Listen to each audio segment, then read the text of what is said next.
Assalamualaikum warahmatullahi wabarakatuh.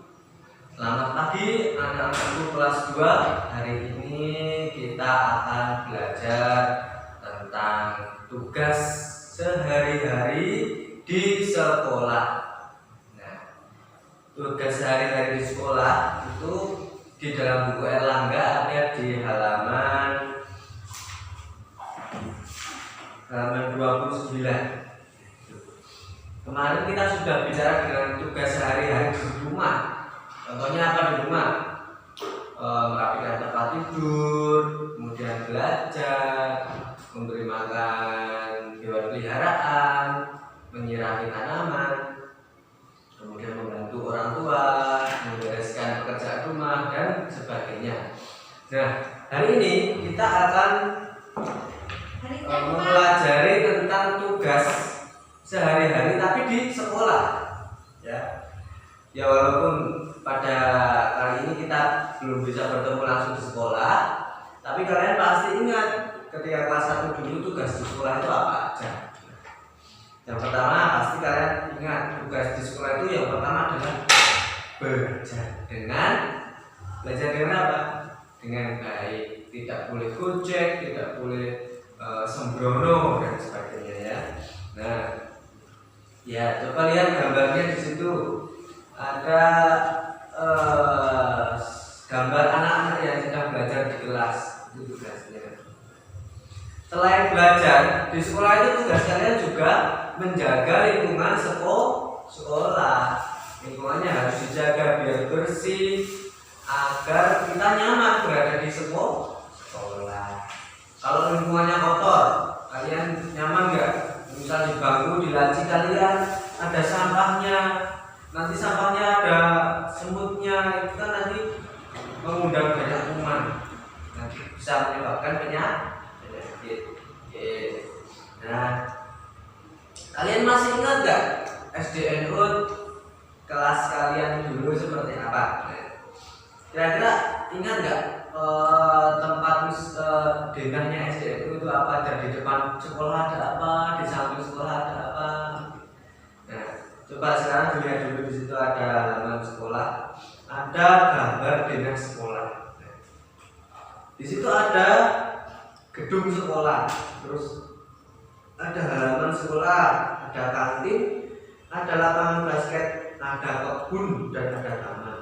Nah, nanti silahkan dibaca dulu itu. Nah, setelah dibaca, kalian harus bisa menentukan. Kalau di halaman 31 itu ditanyakan halaman sekolah terletak di depan. Nah, di depan apa halaman sekolahnya? Iya, di depan gedung sekolah. Karena gedungnya itu sekolah itu pasti menghadap ke jalan. Tidak mungkin kok sekolah kok membelakangi jalan. Jarang ya seperti itu. Nah, terus di belakang gedung sekolah terdapat apa dan apa? Apa itu dilihat di situ? Ya, ada taman dan kebun seperti itu. Kemudian kantin sekolah terletak di sebelah titik-titik halaman, di sebelah mananya? Nah, sebelah mana? Kalau seperti itu kalian harus lihat ke sana halaman, lihat ke jalan. Nah, kantin sekolah itu mananya? Mananya halaman? Kanan apa kiri? Kanan apa kiri? Kalau di situ. Nah, kalau dilihat dari gedung sekolah itu kantinnya ada di kiri halaman. Kalau dilihat dari jalan, kantinnya ada di kanan halaman. Seperti itu. Tergantung kalian lihatnya dari mana. Nah, terus kebun sekolah terletak di titik-titik gedung sekolah. Di mana kebunnya? Di belakang. Oke, seperti itu. Untuk letak sudah paham ya? Kalau membaca peta itu, yang gambar yang atas itu utara, yang barat itu yang kiri, yang timur itu yang kanan, dan yang bawah itu selatan. Jadi kalau kantin sekolah terletak di sebelahnya mana halaman? Sebelah barat. Kalau kebun sekolah terletak di mana? Sebelah mana? Bawah itu mana? Selatan. Di sebelah selatan gedung sekolah. Seperti itu. Jadi harus bisa membaca mata angin dalam peta. Atas itu utara, bawah selatan, kiri itu barat, dan kanan itu mana? Timur. Oke, ingat-ingat ya seperti itu. Oke, selanjutnya, nah nanti kalian coba menggambar, mengingat-ingat SDNU itu tempatnya di samping-samping sekolah itu ada apa, nanti silahkan digambar. Boleh lihat di Google Map, boleh seperti itu, nanti silahkan digambar. Terus kemudian untuk arah peta itu kalian sudah paham tuh tadi, utara, selatan, barat, sama timur. Nah, sekarang kita akan beralih ke uang lagi. Nah, kalau kemarin kita sudah tahu besar kecilnya uang, sekarang kita akan menjumlahkan uang. Nah, berapa kira-kira uang kalau dijumlahkan itu jadi semakin banyak atau semakin sedikit? Ya pasti semakin banyak ya. Nah, kemarin kalian tahu uang koin ada, terus uang kertas juga ada. Nah, dalam contoh kali ini itu akan menjumlahkan uang koin. Ya, halaman 33 itu Joni. Joni memiliki uang koin 500 dan Tony juga punya 500. Jadi kalau dijumlah uang Tony itu sama uang Joni 1000-an, tapi si Joni mempunyai uang 1000-an tapi berbentuk logam 500-an juga. Kira-kira nilainya sama enggak? Sama, karena kalau uang 500-an juga kalau dijumlahkan hasilnya juga akan 1000. Ingat-ingat ya. Nah, sekarang coba dilihat, nanti dilatih sendiri ya, halaman 33 itu memasangkan penjumlahan uang dengan hasilnya. Nah, contohnya kalau kita menjumlahkan 100 tambah 100 tambah 200 tambah 100 lagi, itu nanti akan jadi 500-an. Kalau misalnya 500 tambah 500 nanti hasilnya akan jadi 1000. Nah, seperti itu. Kalau 200-an itu ada 5, hasilnya berapa? 200 hasilnya juga akan 1000 sama itu. Nah, nanti silahkan kalian berlatih di situ. Nah, sekarang kalau tadi menjumlahkan uang sudah, sekarang kita akan melatih gerakan dalam menari. Menari itu ada gerakan anggota tubuh dasar. Yang pertama ada kepala, ada tangan, ada tubuh badan, ada kaki. Kalau gerakan kepala itu contohnya apa? Ya benar, di tema 2 tahun kemarin sudah ada menggeleng, mengangguk, dan sebagainya, yang menoleh. Kalau gerak tangan contohnya apa? Menirukan kupu-kupu, melambai-lambai. Kemudian apa? Menirukan seperti pohon yang tertiup angin, seperti itu. Nah, kalau gerakan badan contohnya gimana? Berlenggak-lenggok seperti ini, itu contoh dari gerakan badan. Kalau gerakan kaki bisa berjalan di tempat, berlari-lari kecil, kemudian apa? Jinjit ataupun melangkah, seperti itu. Itu gerakan dalam menari. Tadi kita sudah membahas tentang peta, membahas tentang uang, tentang menari. Nah, kalau kalian di rumah itu pernah nggak kalian mencoba menirukan tarian-tarian kayak gitu? Ada yang ikut les menari mungkin? Nah, itu pasti akan seru kalau kalian bisa menari. Nah, menari itu sederhana saja sebenarnya, tidak perlu harus menari yang bagus-bagus. Kalian menari bisa dengan menirukan benda-benda di sekitar, kayak pohon berayun, menirukan kupu-kupu terbang, nah, seperti itu. Menirukan kelinci, seperti itu. Oke. Nah, oke, itu penjumlahan mata uang tadi sudah. Nah, sekarang coba kita lanjutkan pada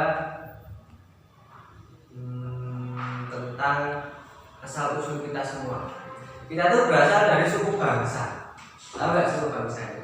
Suku bangsa itu adalah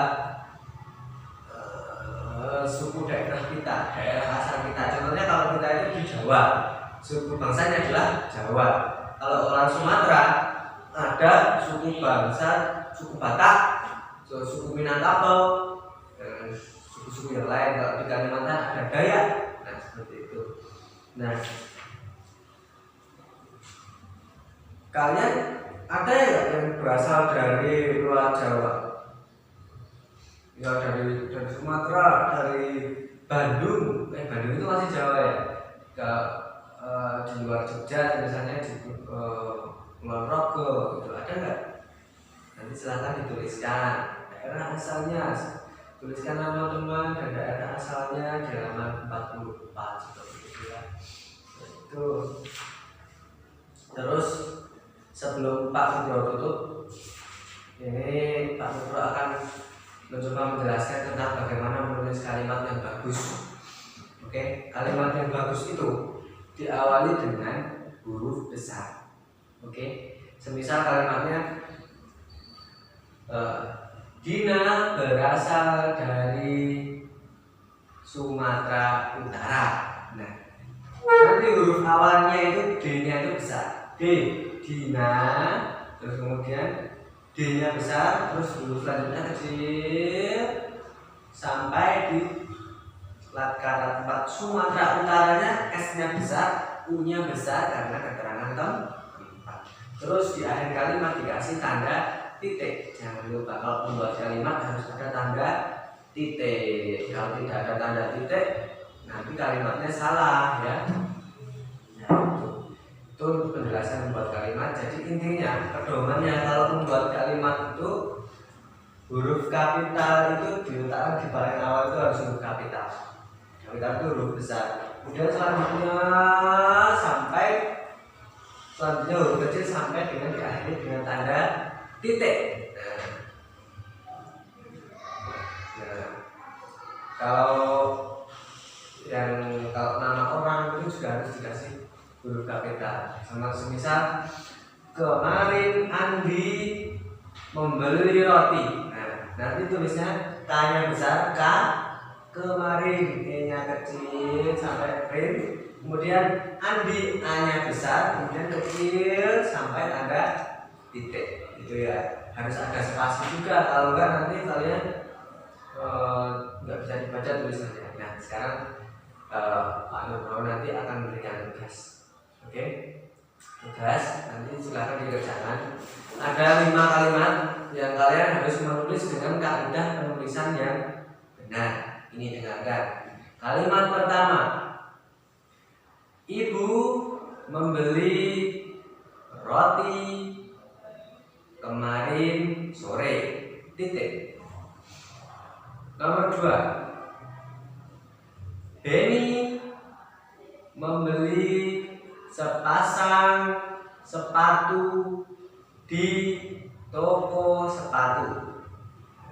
Kemudian Rudi membeli bakso dengan uang 500 rupiah. Oke, ralat 500 rupiah. Rudi membeli bakso dengan uang 5.000 rupiah. Nah, 5.000 rupiah nanti tulisnya gimana? Kalian harus paham kemarin ada tulisannya toh. Terus yang nomor 4, Pak Panca membelikan Hafid roti bakar. Itu. Nah, yang terakhir, Pak Nugroho pergi ke sekolah menggunakan sepeda. Udah, itu aja ya. Nah, mungkin itu sekian dari Pak Nugroho. Nanti silakan dipelajari yang tadi. Banyak salahnya mohon maaf. Assalamualaikum warahmatullahi wabarakatuh.